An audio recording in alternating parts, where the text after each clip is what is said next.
Hello friends, my name is Shahnawaz Siddiqui. I am from Swiss foreign language institute.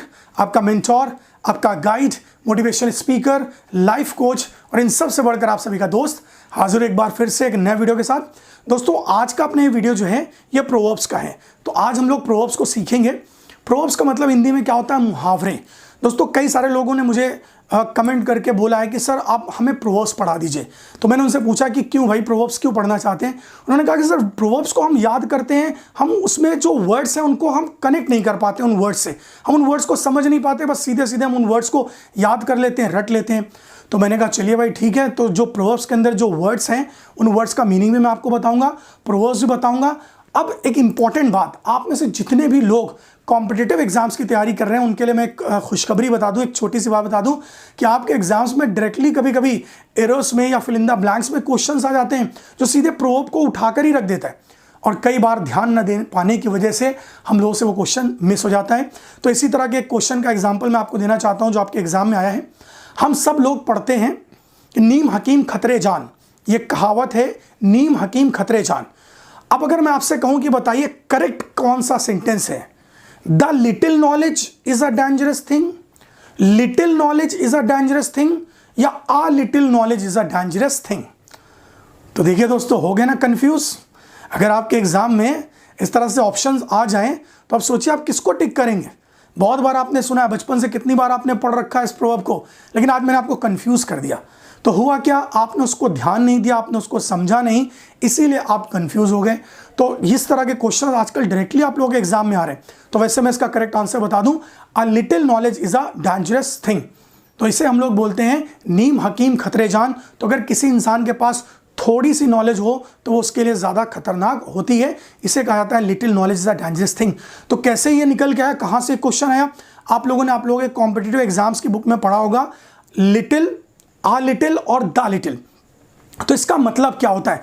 Little का मतलब होता है थोड़ा, आ लिटिल का मतलब होता है बिल्कुल भी नहीं, और द लिटिल का मतलब होता है जो थोड़ा सा है वो सब। तो आप लोगों ने इस बात को पढ़ा है, फ्यू, आ फ्यू और द फ्यू। तो यहां से ये क्वेश्चन उठाया गया था जो कि डायरेक्टली आपके प्रोवर्ब से अटैच करके जोड़ के आपके एग्जाम में दे दिया गया, और फिर आप लोग वहां पर परेशान हो गए, कंफ्यूज हो गए कि अब हम करें क्या, आ लिटिल, द लिटिल, लिटिल। तो देखिए हुआ क्या कि प्रोवर्ब से ही आपको क्वेश्चन मिल गया। तो इसीलिए मेरे दिमाग में भी ये बात आई कि मैंने कहा चलिए आप लोगों को प्रोवर्ब्स पढ़ा देते हैं और प्रोवर्ब्स में जो वर्ड्स हैं उनको भी पढ़ा देते हैं, ताकि आप प्रोवर्ब्स से अपने आप को कनेक्ट कर पाएं और सीख पाएं। तो चलिए दोस्तों, स्टार्ट करते हैं आज के अपने सेशन को।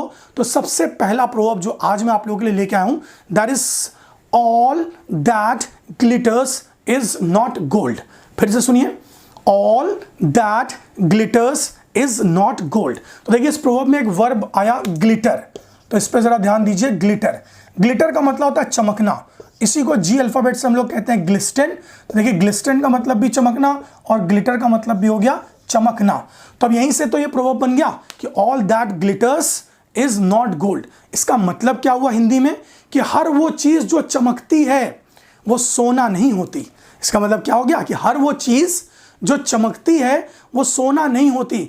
इसका मतलब यह है कि हर वो चीज जो आपको बाहर से देखने में बहुत अट्रैक्टिव, बहुत ब्यूटीफुल, बहुत अच्छी लग रही है, हो सकता है कि वो चीज़ उतनी अट्रैक्टिव, उतनी ब्यूटीफुल ना हो जितना आप सोच रहे हैं, क्योंकि all that glitters is not gold.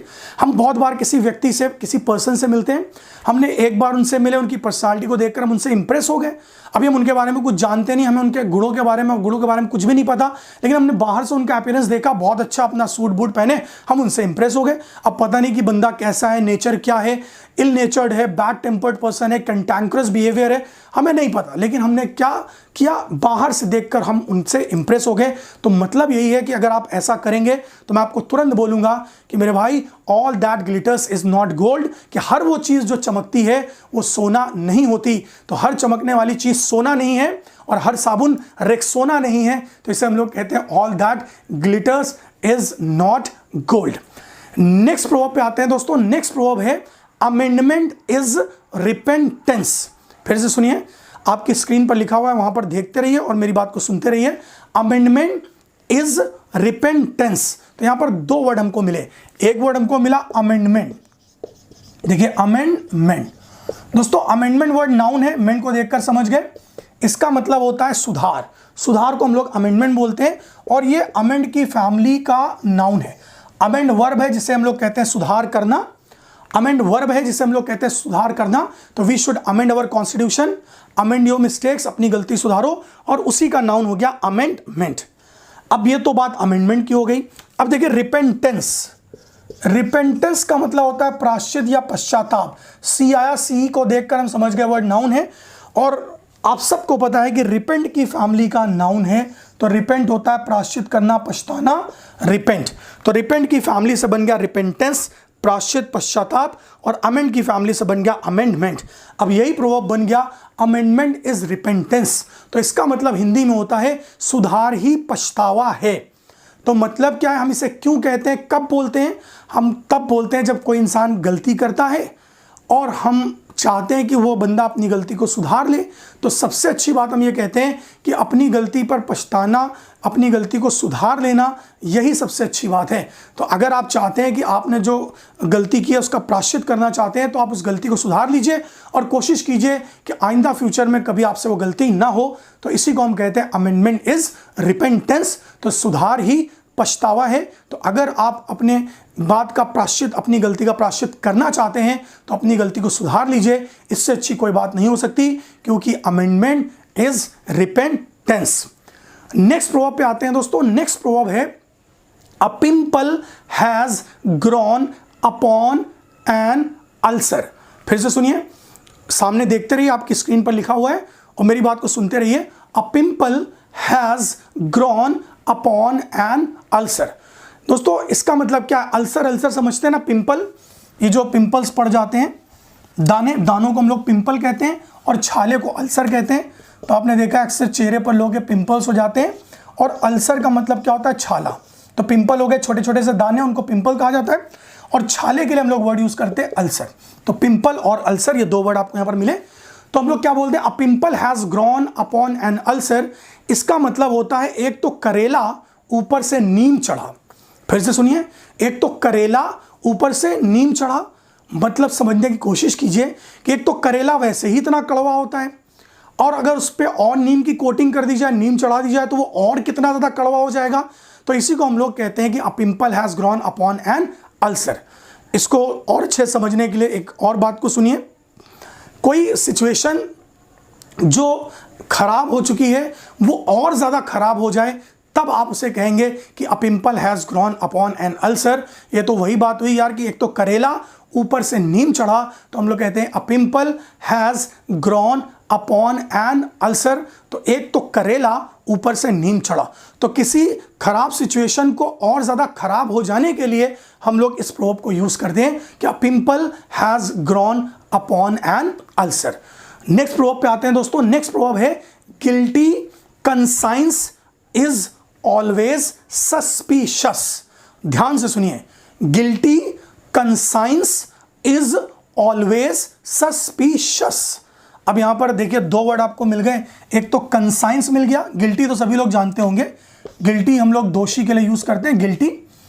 Word है कंसाइंस। देखिए कंसाइंस का मतलब होता है दोस्तों अंतरात्मा, जिसे हम लोग कहते हैं अंतःकरण।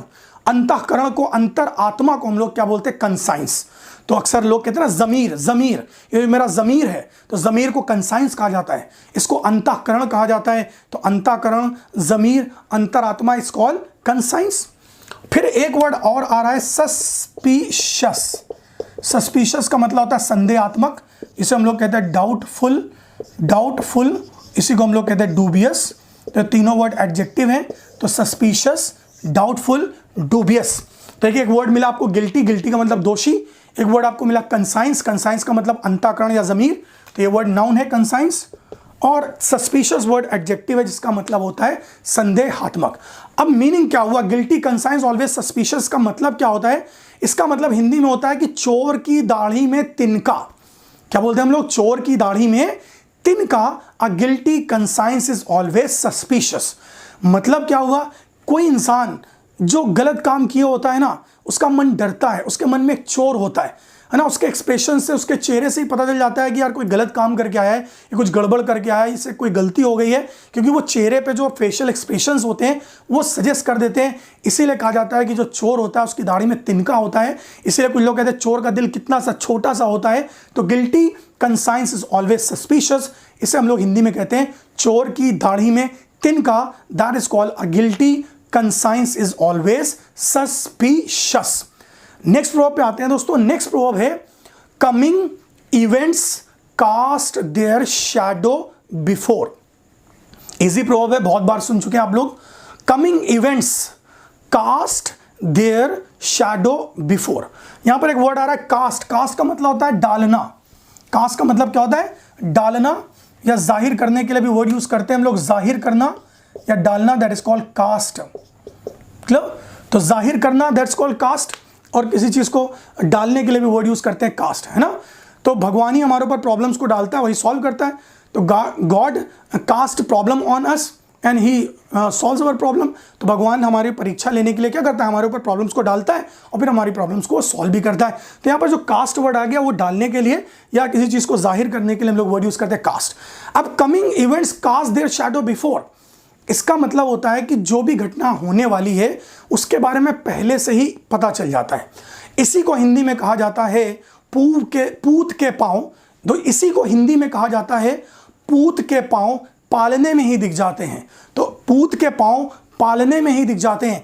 जब कोई बच्चा छोटा होता है और वो पालने में लेटा होता है तो आपने देखा होगा कुछ बच्चे बहुत एक्टिव होते हैं, हाथ पैर चला रहे होते हैं, स्माइल कर रहे होते हैं, खूब दूसरों को देख रहे होते हैं, मुस्कुरा रहे होते हैं। तो हम लोग देख के ही समझ जाते हैं बच्चा बहुत शरारती निकलेगा, बहुत कलाकार निकलेगा, बहुत तेज़ निकलेगा। और एक बच्चा जो पालने में लेटा है, एकदम हंस नहीं रहा है, मुस्कुरा नहीं रहा है, थोड़ा एक्टिव नहीं है, हाथ पैर नहीं हिला रहा है, तो हम लोग समझ जाते हैं बहुत भोंदू निकलेगा, बहुत स्टूपिड निकलेगा। तो हम देखकर बच्चे के बारे में क्यों समझ जाते हैं? क्योंकि हमें पता है कि coming events cast their shadow before, क्योंकि जो भी चीज़ आगे होने वाली है उसके बारे में पहले से पता चल जाता है। इसे कहा जाता है पूत के पांव पालने में ही दिख जाते हैं। इसी को कुछ लोग कहते हैं होनहार बिरवान के होत चिकने पात। मतलब होनहार बिरवान, बिरवा, बिरवा का मतलब होता है पेड़। पेड़ को हम लोग ट्री को बिरवा कहते हैं। तो होनहार बिरवान के हो चिकने पात, मतलब कि अगर कोई पेड़ अच्छा है, हेल्दी है, फ्रूटफुल है, तो उसके जो पत्ते होते हैं वो बहुत चिकने होते हैं। तो बात पता चल गई ना कि हमें किसी भी चीज़ को देखकर ही उसके बारे में पता चल जाता है यार कि वो चीज़ कैसी है। इसी को कहा जाता है coming events cast their shadow before. पूत के पांव पालने में ही दिख जाते हैं। तो coming events cast their shadow before. Next proverb पे आते हैं दोस्तों। नेक्स्ट प्रोवर्ब है as you sow sow shall you reap. फिर से सुनिए, as you sow shall you reap. तो यहां पर दो वर्ड आपको मिले दोस्तों। एक तो आपको मिला सो का मतलब होता है बोना, ये वर्ब है सो, और रीप का मतलब होता है काटना, तो ये भी वर्ब है। तो देखिए सो का मतलब बोना और रीप का मतलब क्या हो गया? काटना। तो यहां से आपको पता चल गया कि as you sow shall you reap, जैसा बोगे वैसा काटोगे। तो as you sow shall you reap. तो दोस्तों बात कर रहे थे हम लोग as you sow shall you reap, जैसा बोगे वैसा काटोगे। तो सो का मतलब हो गया बोना और रीप का मतलब क्या हो गया? काटना। तो ये बात कही जाती है कि as you sow shall you reap, जैसा बोगे वैसा काटोगे। नेक्स्ट प्रोवर्ब पे आते हैं दोस्तों। नेक्स्ट प्रोवर्ब है beggars and borrowers could not be choosers. फिर से सुनिए, beggars and borrowers could not be choosers. तो पता है बेगर्स भिखारियों को बोलते हैं और बोरोवर्स जो पैसे उधार लेते हैं उनको बोरोवर्स कहा जाता है। तो दोनों ही इजी वर्ड है, मुझे ज़्यादा एक्सप्लेन करने की जरूरत नहीं पड़ेगी। तो बेगर्स का मतलब हो गया ना भिखारी, तो भिखारी को हम लोग कहते हैं बेगर्स। और बोरोवर्स कौन होते हैं? वो लोग जो पैसा उधार मांगते हैं वो लोग कहलाते हैं बोरोवर्स। तो मतलब क्या कि beggars and borrowers could not be choosers. इसका मतलब हिंदी में होता है कि दान की बछिया के दांत नहीं देखे जाते। क्या कहा जाता है? दान की बछिया के दांत नहीं देखे जाते। अब इस बात को कहने का मतलब क्या है? इस बात को कहने का मतलब यह है कि अगर हमें कोई चीज़ दान में मिल रही है, अगर हमें कोई चीज़ फ्री में मिल रही है, तो फिर उसमें ऑप्शन नहीं बताया जाता। उसमें जो चीज़ मिल रही है उसको चुपचाप ले लिया जाता है, चुपचाप रख लिया जाता है। इसीलिए कहा जाता है कि beggars and borrowers could not be choosers. अब बेगर है कोई भिखारी, किसी के घर पे जाएगा खाना मांगने के लिए, तो क्या कहेगा? माई मैं भूखा, मुझे खाना दे दो, यही तो कहेगा। ये तो नहीं कहेगा माई मैंने बहुत दिन से मटर पनीर नहीं खाया, मुझे मटर पनीर बना के दे दो, ये तो नहीं बोलेगा। क्यों नहीं बोलेगा? क्योंकि वो बेगर है, वो अपना ऑप्शन नहीं बता सकता, वो अपनी चॉइस नहीं बता सकता। जो उसे मिलेगा, जो उसे दिया जाएगा उसको लेना पड़ेगा, उसको खाना पड़ेगा। तो इसीलिए हम लोग कहते हैं कि beggars and borrowers could not be choosers, दान की बछिया के दांत नहीं देखे जाते, तो beggars and borrowers could not be choosers. तो ध्यान रखिएगा कि दान की बछिया के दांत नहीं देखे जाते, तो beggars and borrowers could not be choosers. Next proverb पे आते हैं दोस्तों। नेक्स्ट प्रोवर्ब है N empty vessel sounds much. N empty vessel, vessel vessel बर्तन को बोलते हैं दोस्तों। ये जो बर्तन है ना, इसको हम लोग वेसल बोलते हैं। वेसल, हालांकि पानी वाले जहाज को भी वेसल कहा जाता है, लेकिन मोस्टली हम लोग जो घरों पे वेसल वर्ड अगर यूज कर रहे हैं तो हम बर्तनों के लिए यूज करते हैं। तो VESSEL वेसल, वेसल का मतलब हो गया बर्तन। अब मैंने कहा N empty vessel sounds much, तो सीधा सीधा ट्रांसलेशन आपको दिख रहा है कि an empty vessel sounds much. इसे हिंदी में कहा जाता है अधजल गगरी छलकत जाए। इसे क्या कहता है? अधजल गगरी छलकत जाए। कहने का मतलब यह कि है कुछ नहीं और दिखावा ज्यादा। Empty vessel sounds much. अब वेसल एम्प्टी आधा भरा है, घड़ा आधा भरा है, लेकिन छलक ऐसे रहा है कि देखने वालों को लग रहा है कि वाह घड़ा पूरा भरा हुआ है। तो इसी को कहते हैं कि है कुछ नहीं और दिखावा ज्यादा। तो इसी को कहा जाता है N empty vessel sounds much. इसी को हम लोग कहते हैं थोथा चना बाजे घना। तो प्रोवर्ब है, प्रोवर्ब में ऐसे ही बोला जाता है, आपको ऐसे ही याद करना पड़ेगा। थोथा चना बाजे घना, या जो मैंने पहले बताया कि an empty vessel sounds much, अधजल गगरी छलकत जाए। तो लिख लीजिए अधजल गगरी छलकत जाए। तो N empty vessel sounds much, इसे हम लोग कहते हैं अधजल गगरी छलकत जाए। नेक्स्ट प्रोवर्ब पे आते हैं दोस्तों। नेक्स्ट प्रोवर्ब है you miss the devil and devil is present. फिर से सुनिए, सामने देखते रहिए और मेरी बात को ध्यान से सुनिए। You miss the devil and devil is present. तो डेविल का मतलब सभी लोग जानते हैं, राक्षस को, शैतान को हम लोग क्या बोलते हैं? डेविल बोलते हैं, डेविल। तो राक्षस या शैतान डेविल, इसी का अपोजिट होता है एंजल। तो फरिश्ता एंजल होता है, और राक्षस या शैतान या कोई बुरा इंसान, उसे हम लोग क्या कहते हैं? डेविल। तो you miss the devil and devil is present, इसका मतलब क्या होता है? इसका मतलब होता है कि शैतान का नाम लिया और शैतान हाजिर। इसे हम लोग कहते हैं you miss the devil and devil is present. तो शैतान का नाम लिया और शैतान हाजिर। दोस्तों ये किस कंडीशन में, किस सिचुएशन में कहा जाता है? जब हम लोग किसी पर्सन के बारे में, किसी व्यक्ति के बारे में बात कर रहे हों और अचानक से वो व्यक्ति पर्सन हमारे सामने आ जाए, तो हम लोग कहेंगे लो भैया शैतान का नाम लिया और शैतान हाजिर। तो you miss the devil and devil is present. तो शैतान का नाम लिया और शैतान हाजिर। तो you miss the devil and devil is present. तो राक्षस को, शैतान को, या बुरे इंसान को, या दुष्पात्र को हम लोग डेविल कहते हैं। और डेविल का ये अपोजिट वर्ड होता है एंजल। तो डेविल का अपोजिट वर्ड होता है एंजल। तो you miss the devil and devil is present. शैतान का नाम लिया और शैतान हाजिर। नेक्स्ट प्रोवर्ब पे आते हैं दोस्तों। नेक्स्ट प्रोवर्ब है do good and cast it into the river. तो डू गुड एंड कास्ट, अभी थोड़ी देर पहले मैंने बताया था कास्ट का मतलब होता है डालना। तो do good and cast it into the river, इसका मतलब सबको पता है, सभी लोग जानते हैं कि नेकी कर दरिया में डाल। नेकी कर दरिया में डाल, इसे कहा जाता है do good and cast it into the river. अब जरा इसको और अच्छे समझने की कोशिश कीजिए, क्योंकि बहुत बार होता क्या है कि हम लोग प्रोवर्ब सुन लेते हैं, पढ़ लेते हैं, याद भी कर लेते हैं, लेकिन हमें प्रोवर्ब समझ में नहीं आता। और अपने हेजिटेशन की वजह से, अपने शर्म झिझक की वजह से हम किसी से पूछते भी नहीं हैं। ये भी एक प्रॉब्लम है कि पूछ लेंगे, सामने वाला कहेगा लो भैया इनको इतनी सी बात नहीं पता। अरे यार नहीं पता तो क्या हुआ? पूछने में आपको कभी भी हेजिटेंट नहीं होना है, हमेशा खुल के अपनी बात को पूछे। सीखने के लिए कभी भी आप शर्म नहीं करेंगे। तो दोस्तों हम लोग बात कर रहे थे कि do good and cast it into the river, नेकी कर दरिया में डाल। इसका मतलब ये होता है कि कोई भी अच्छा काम, कोई भी भलाई का काम करने के बाद उसे भूल जाना चाहिए, उसे लोगों के सामने गाते रहना चाहिए, उसे सबको बताते नहीं रहना चाहिए कि मैंने इनकी ये मदद की, इनके साथ ये किया, इनके साथ ये किया। तो इसीलिए कहा जाता है कोई भी अच्छा काम करो, कोई भी भलाई का काम करो, उसे भूल जाओ, उसे लोगों के सामने कहो मत, उसे बोलो मत कि हमने ये अच्छा कर दिया, ये अच्छा कर दिया। इसी को कहा जाता है कि do good and cast it into the river, नेकी कर दरिया में डाल। तो do good and cast it into the river.